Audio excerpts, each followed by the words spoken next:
Today, I'm looking back at all the reviews I've done this year. I started my channel in June this year, and I've had some ups and downs along the way, but overall, I'm enjoying myself. This year, I read some really great books, some books that I struggled to get through, and some books that really surprised me. I was also surprised by a few adaptations that I actually felt were better than the book.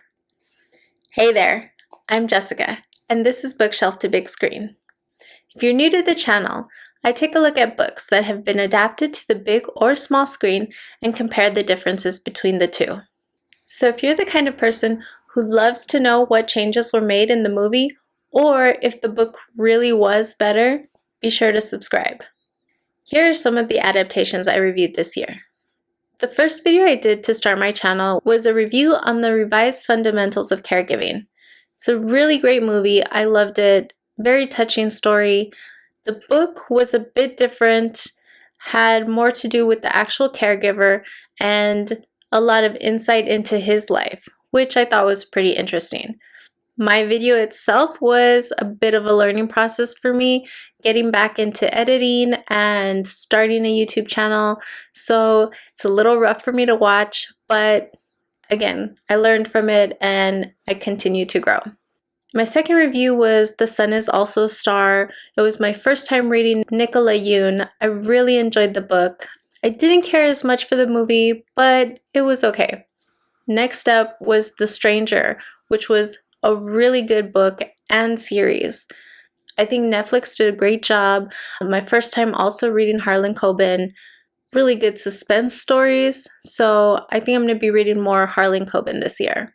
Next, I did The Price of Salt. Not my favorite. It was a difficult read for me. A lot of details that I didn't really enjoy. It was just a struggle for me to finish the book. I did enjoy the movie. I like Rooney Mara and Cate Blanchett.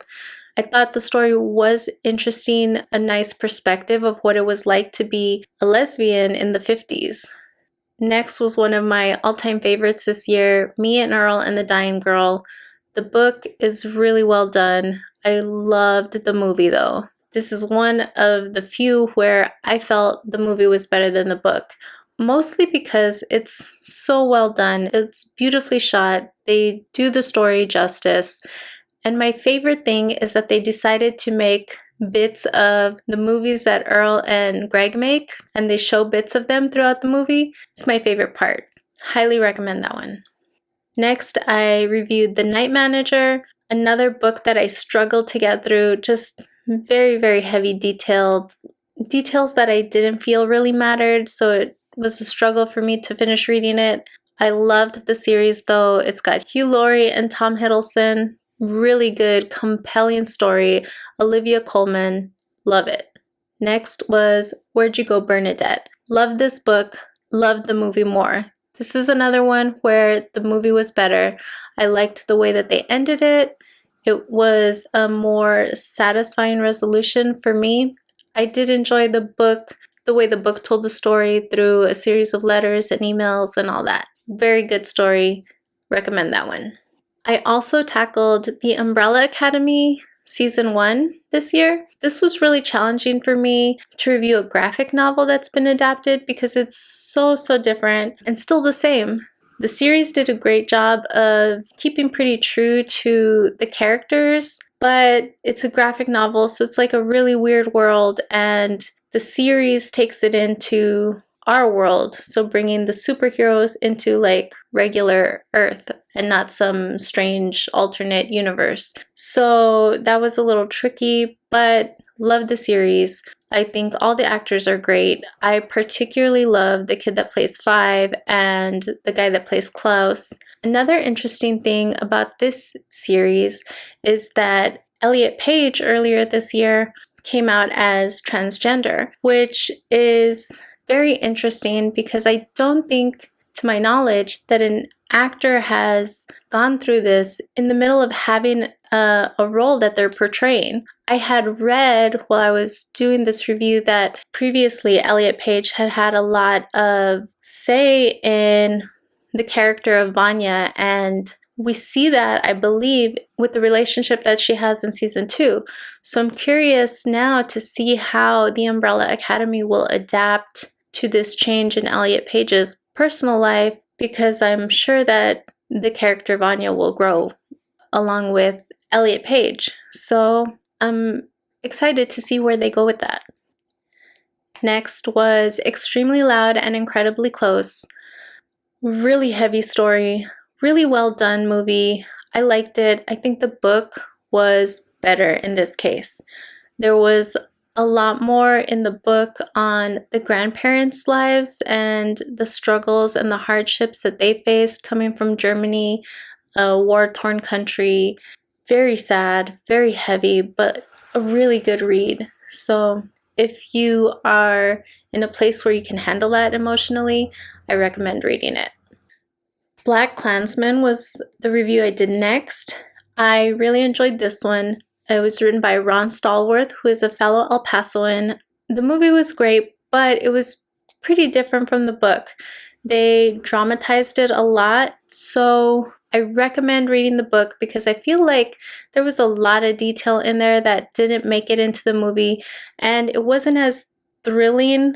The ending is very different, but I really was surprised by the amount of intelligence that Ron Stallworth was able to gather in this time period and the depth of his investigation. So if you're interested in stuff like that, and even if you're not, I recommend reading it. It was pretty eye-opening and I enjoyed it. Next up was Dr. Sleep. I'm a big Stephen King fan, so I was glad that I got to read some of his work this year. Dr. Sleep is the sequel to The Shining. The book followed the book, the movie followed the movie. Very different in both cases. I enjoyed it. It's not your typical horror book or movie. It wasn't terrifying. It was just a good read. I did enjoy the book better. The Guernsey Literary and Potato Peel Pie Society was my surprise book of this year. I did not think I was going to like this book. It sounded really boring. I don't typically enjoy historical fiction. I loved this book. The movie was okay. I liked it, but the book is 1,000 times better. I love this book. I love the characters. I love the way that they tell the story through letters. You get to know and understand each character a little bit better, I feel. Read this book. I think you'll love it. Trust me. My last review this year was The Martian by Andy Weir. A really good story. I'm into sci-fi, so this book kind of checked all the boxes for me. It was suspenseful, it was exciting, it was funny, it was in space. A lot of things I enjoy. The movie was very good. It was a very good adaptation. I liked all the people that were cast in the movie. Adaptations that I read that didn't get reviewed.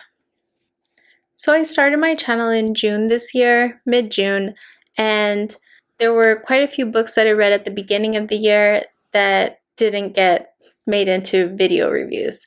I tried at least 3 or 4, but I wasn't really comfortable with it yet. I had to change up the way that I was writing and finding my style and how I wanted to do the review. So for that reason, some of these didn't get turned into reviews. First up was The Girl on the Train. I really enjoyed this book. I did not care for the movie. That might have been one of the reasons why I kind of just ditched that one as in terms of turning it into a review. Little Fires Everywhere. I really liked this book also. I did not enjoy the series as much. There were some serious changes that I didn't like. One of the main reasons that I didn't review this one was because I listened to it as an audiobook. So it was a bit harder for me to kind of go back and find places that I wanted to revisit and remember exactly what happened. So I might get the hard copy on this one and go back and revisit this one next year because there were some serious changes that I have strong feelings about, and maybe I'll talk about them next year. I read almost all of the Witcher books after I saw the first season, which I really enjoyed. I didn't review these because, again, I listened on audiobooks, so it's difficult to revisit the material when you're just listening to it. Additionally, the story is kind of all over the place. I really enjoyed the series, but it wasn't until kind of the very end of season 1 that I realized what was happening when. The timeline goes back and forth, and it's not always clear where you are in the story. The book does that as well, and since I was listening to it, maybe when you're reading it, the titles give you more of an indication of where you are in the story, but the audiobook doesn't always do that. So when I was listening, I'd be a little into the next chapter or something before I realized where I was in the timeline. So I really enjoyed these books. I recommend them and the series, but I don't know if I'll do a review on these. I listened to American Gods, which I really enjoyed. I'm a big fan of Neil Gaiman. I have not seen the series on this one. I don't have a way to stream it yet. If it comes out on one of the platforms that I have to stream, I might do a review on this later. I really enjoyed it, and I know the series is doing really well because they're about to go into their 3rd season, I believe. So I'm interested in checking it out. It also has Ian McShane as Wednesday. I mean, he's great in everything, so I do want to watch that. I read The Secret Garden early this year in anticipation of the new movie that came out in 2020, but the release got pushed back, and then I kind of just had it on the back burner, so I didn't get around to reviewing that one. I also read Little Princess. I don't know if I'll come back to those in 2020. If you've watched my unpopular opinions video, you know that I'm not a huge fan of Jane Austen. But this year, I was determined to read Pride and Prejudice because even though I know the story, I've seen a few of the adaptations, I had never read it, so I did. I forced myself to get through it. I did not enjoy it, but at least I can say it's done. I will not be reviewing it. I also read Emma this year. I did not finish it. I watched the new adaptation. I didn't really care for it either. I read this one only because it was a part of my family book club. I don't think I'll be doing a review on that one ever. Sorry. Early this year, I read Artemis Fowl. It was a good, quick, fun read. I have not seen the series yet on Disney Plus, but maybe I'll check it out in the coming year and follow up on that one. Another one of my family book club reads was Interview with the Vampire. Another one of my unpopular opinions. I'm not into Anne Rice. I'm not into, I guess, vampire stories. The book was okay. I thought it was better than the movie. I wasn't a huge fan of the movie. It was nice to revisit, but I don't know that I'll review this one. I might later if I'm in a pinch and I need something quickly, but that's about it. In my family book club, we also read Good Omens, which I've read a few times. So this time I decided to listen to the BBC radio version, which I really enjoyed. I think they did a great job, and it was fun hearing all the characters. And I rewatched the series too, which I really enjoy. You know, who doesn't love David Tennant and Michael Sheen? I don't know if I'll review this one. There's just so much going on and to cover. I find it a little intimidating. We'll see if I come back to that one. It is one of my favorite reads, so we'll see. I read The Goldfinch. I wasn't that interested in the story as a whole. I don't know if we'll come back to it. In my vlog at the beginning of December, I talked about the end of the year books that kind of put me in a bit of a funk because I read a series of books with like heavy kind of content. So that included You, Sharp Objects, Normal People, Beautiful Boy, A Father's Journey Through His Son's Addiction, and We Need to Talk About Kevin. Of these, next year I probably will review You and Sharp Objects. I did enjoy, the book was okay, but I really enjoyed the series, so I'm gonna try and come back to that one and finish the review. I did also enjoy Sharp Objects. It wasn't great to pair it with all those other books, but it was a good story. I'm still not sure if I'm gonna watch Normal People. I haven't yet. I was kind of over it with that book, but we'll see. I listened to You Should Have Known and watched the series The Undoing. very different storylines. I might come back to this one. I'm gonna have to get the hard copy versus the audiobook because I will need to revisit certain parts of the text, and that's difficult to do with an audiobook. And finally, other books that I read this year that were not adaptations. I listened to Ophelia and the Marvelous Boy because I needed something to listen to, and that was an audiobook that I had on me at the time. This one is a children's story. It was one of my son's books that he had from a book club that he was in a couple of years ago. It was just something I had. Cute little story about a girl who saves a boy who is trapped in a museum.